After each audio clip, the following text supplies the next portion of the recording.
On August 7th, 1803, according to the New Style calendar, two modest sailing ships named Nadezhda and Neva set out from the harbor of the Kronstadt naval fortress and headed out into the open waters of the Baltic Sea. Their route ran between the shores of Denmark and England to the south, across the Atlantic Ocean to Brazil, and then around Cape Horn into the Pacific Ocean, which they were to cross entirely from south to north to the shores of Russian America.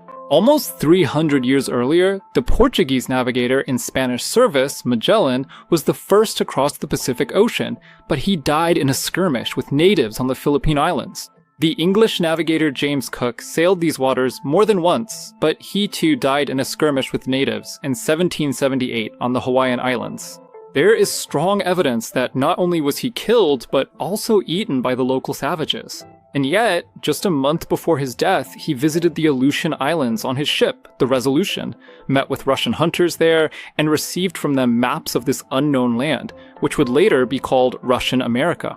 He even sailed as far as the strait separating Asia and America, and named this strait the Bering Strait, in memory of the voyage of the Russian commander Vitus Bering, a Dane in Russian service, and Captain Alexei Cherkov. By the way, here's an interesting coincidence. The first Russian circumnavigation expedition set out in the same year as the centennial of the birth of the first Russian Columbus, Alexei Cherkov, who, together with Vitus Bering in 1741, discovered Alaska, an unknown land that, it is believed, had already been visited by Russian explorers since the time of Semyon Dezhnev in the mid-17th century. So why did it take decades before the Russian government organized a new large-scale naval expedition to the shores of this land? After all, Russian hunters and fur traders were already actively settling the Aleutian Islands in Alaska, hunting sea otters. The entrepreneur from Irkutsk, Grigory Ivanovich Shelikov, had been regularly organizing expeditions there for valuable fur seal pelts since the mid-1770s. But he wasn't just hunting animal skins, he was also interacting with the local Aleut inhabitants. And those interactions were not always peaceful. There were even armed clashes, but nevertheless, Shelikov managed to establish the first permanent settlement of Russian hunters on Kodiak Island, a village with a church and a Russian school for the local Aleut children. At the beginning of the 19th century, the lands of Alaska still had to be settled and thoroughly explored. That is why this first Russian circumnavigation was organized. The first attempt at such a voyage was made back in 1787 by the government of Catherine the Great, when an entire squadron of 5 ships was outfitted for this purpose, under the command of Commodore Grigory Ivanovich Malovsky. He was only 30 years old at the time, but he had already taken part in battles in the Mediterranean Sea. Catherine favored him because he was the illegitimate son of Count Ivan Chernishev, who was especially close to her as a royal confidant. The ships for this expedition to the shores of Russian America were built at Russian shipyards, excellently equipped and armed, and a select crew was assembled for them. They were already anchored at the Kronstadt roadstead when another war broke out with the Ottoman Empire. Sweden also got involved in this war. The Swedish fleet advanced on Petersburg. A flotilla was hastily assembled to confront the Swedes. Malovsky was given command of the frigate Mstislav, and among the crew of this frigate were very young midshipmen who had just graduated from the Naval Corps, Ivan Krusenstern and Yuri Lysyansky. This campaign became their baptism by fire. The frigate Myastilov gained fame in the famous battle near Gotland Island, where Admiral Gregg's Russian squadron won a hard-fought victory over the Swedish fleet, though not without losses. Malovsky's frigate took the brunt of the enemy's artillery fire. It held up remarkably well, but was completely battered. Its deck was awash with the blood of Russian sailors, but the ship kept following the flagship and striking back at the enemy. The words of Grigory Malovsky, spoken at that time, became legendary. As long as my ship stays afloat, it will not fall behind its admiral. In the next battle near the island of Åland, Malovsky was killed. Thus perished a man who could have become Russia's Columbus, discovering new lands for his country. But 2 of his protégés, Krusenstern and Lysyansky, were noticed by Admiral Gregg, and after the war ended, were sent to study and train in England. So who were they? Surprisingly, they were not Russian by origin. Ivan Fyodorovich Krusenstern was born Adam Johann von Krusenstern and came from an old German family, the so-called Baltic Germans, descended from former Livonian knights who owned estates in the Estland Governorate. When these territories were annexed to Russia under Peter the Great, they became Russian nobles, although they were not Orthodox but Lutherans. But from a young age, serving Russia, Krusenstern became fully Russian, even changed his name, but became, so to speak, a Russian German, which at that time was not surprising. As for Yuri Fyodorovich Lysyansky, he was, so to speak, by birth a Russian Ukrainian, although he came from the old noble Lysal family. But his father converted to Orthodoxy and gave up his noble status, becoming an Orthodox Russian priest, a man of modest means but a respectable resident of the city of Mission. However, as a descendant of a noble family, his son was admitted to the Naval Corps, so these two young men set off to hone their maritime skills in Great Britain. But the shrewd British immediately put the Russian midshipmen to work in their dangerous ventures. They had to fight for the Queen of the Seas against the French, the English's enemies at the time, sail to America, the West Indies, South Africa, and the East Indies, helping to strengthen Britain's rule there. Nothing could be done. Education comes at a price. At least, after all those scrapes, they came out alive, gained a wealth of naval experience, and rose from midshipmen to captains. While Krusenstern and Lysyansky were gaining experience, a liberal czar, Alexander I, who was full of hasty reform plans, came to power in Russia through a coup that killed his own father, Paul. But what do you need in order to carry out reforms? That's right, money. And where do you get it when the treasury is empty? The money is only in the hands of rich people, enterprising oligarchs, the feudal upper class at that time. And the richest oligarch in Russia at that time was the founder of the Northeastern Company, Grigory Ivanovich Shelikov, whom we've already mentioned, who controlled all the enterprises in the newly acquired overseas territories. He had a lot of money, but he didn't have any connections at the imperial court in St. Petersburg. He needed someone there, right at the very helm of power. And such a person was found, and his name was Nikolai Petrovich Ryazanov. As it later turned out, he was a romantic hero for all time. He himself was no stranger to Siberia. His father had served for a long time as the chairman of the court chamber in Irkutsk, and he managed to get his son into the guards at the age of 14. And not just anywhere, into the most aristocratic court regiment, the Izmailovsky Life Guards. From there, Ryazanov quickly rose through ranks. Handsome, dashing, the ladies' idol. But there was a problem: his pockets were empty. But then, a reliable solution appeared. The beautiful 15-year-old daughter of none other than the richest man, Grigory Ivanovich Shelikov. He was a local from Irkutsk. With his sharp mind, Grigory Ivanovich realized, here it is, a foothold at court. And so he arranged for his daughter to marry the Gertzman, and threw in about 10 million as a dowry, just so his son-in-law could have some fun. But Nikolai Petrovich was no run-of-the-mill merchant. He managed to burn through those millions that came with the oligarch's daughter pretty quickly, like sand slipping through his fingers. So what happened next? Well, that's when his dear father-in-law stepped in and made his son-in-law his successor as head of that very same Northeastern Company. And here, Ryazanov turned out to be far from foolish. Or maybe someone gave him a tech. He quickly turned that company into a grand enterprise, which was now called the Russian-American Company. And they accepted none other than the sovereign emperor Alexander Pavlovich himself into the company as an honorary member, promising him great profits. But in order for that money to start pouring into the Tsar's coffers like a golden rain, it was necessary to send the sovereign ships to Alaska and finally secure those lands for Russia. And that's when the idea of a round-the-world voyage resurfaced again. And who else to lead the ships on a round-the-world voyage but those sailors who had received a solid naval education on British fleet ships and had already visited the farthest corners of the oceans? Of course, assembling a squadron of 5 ships like in Catherine's time was already beyond the state's means. But it was possible to buy 2 ships in Igmonin. And by the way, Krusenstern and Lysyansky were not at all opposed to this.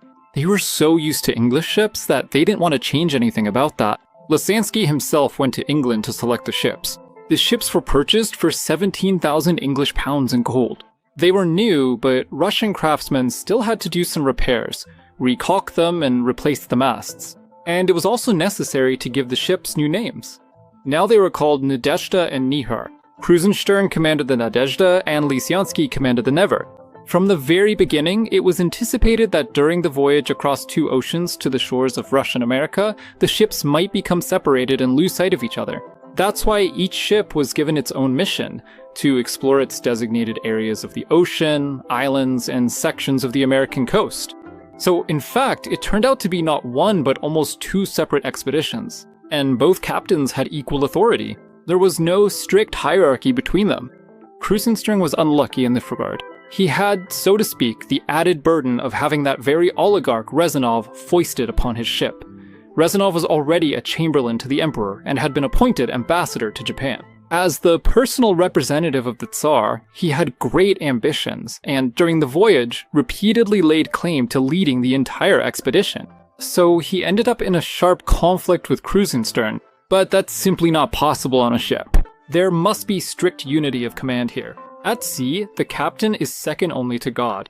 So Krusenstern had to put the unruly nouveau riche, the master of Russian America, under arrest in his cabin and communicate with him only through written notes. When the Nadezhda arrived in Petropavlovsk-Kamchetski, Krusenstern firmly demanded that Rezanov be removed from the ship. Otherwise, he would resign his command of the ship.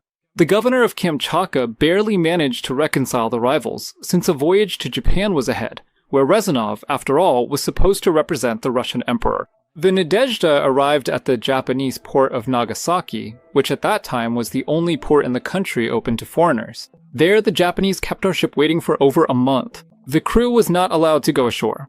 Only Rezanov, as an ambassador, was placed in a separate house in the city, which was strictly guarded. In the end, a blunt response came from the Japanese Mikado, stating that the ruler of Japan would not receive him, did not wish to establish diplomatic relations with Russia, returned the gifts from the Russian emperor with disdain, and expelled the Russians from the land of the rising sun.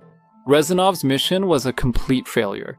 History shows that, for example, countries like Great Britain or the United States treated the Japanese somewhat differently. When the United States needed to force Japan into relations, they simply sent a naval fleet to Tokyo Bay, aimed their guns, and threatened that if the Mikado resisted, they would shell the entire Japanese capital. The Japanese immediately gave in. The Russian Empire never acted like that on the diplomatic front, because it simply couldn't. If there had been a fleet in the Far East, of course they would have brought it there right away. But what can you do? There was no fleet. Well, they refused. Alright then. Rezanov had his own tasks in the Russian colonies of North America. He separated from Krusenstern's expedition and on a separate ship sailed from Kamchatka to the possessions of his Russian-American company.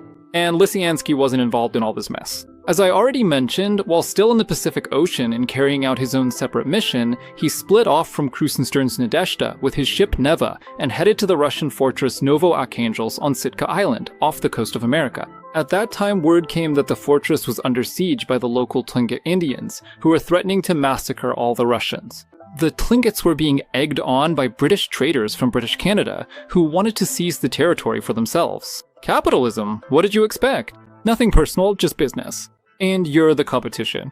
They brought weapons, gave the Tlingits money, and of course, supplied their chiefs with firewater. In 1802, the Tlingits captured the fortress of Novoarchangels, killing all the Russian settlers. You have to understand that at that time, Russia really was at war with the Tlingits, because Russian hunters had come to these lands to hunt the local sea animal, this very sea otter, or maybe it's called the sea beaver, I think, or sea otter.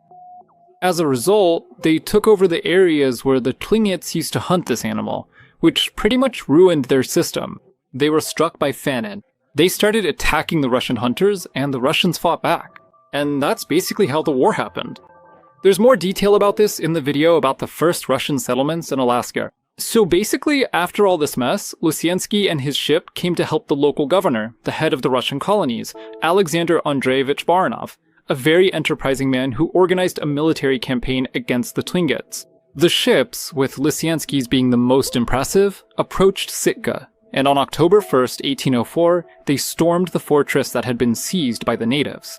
The natives were well armed with English rifles and falconets, small cannons, and even managed to repel the first assault. 3 Russian sailors from the crew of the Neva were killed, but Lisiansky's sailors and Baranov's hunters launched a second assault, and the natives abandoned their fortifications and retreated into the mountains. Later, peace was made with the tribal chiefs. The Tlingit no longer acted under British direction and did not attack Russian settlers. There were only some isolated local skirmishes, but it never escalated into a full-scale war again.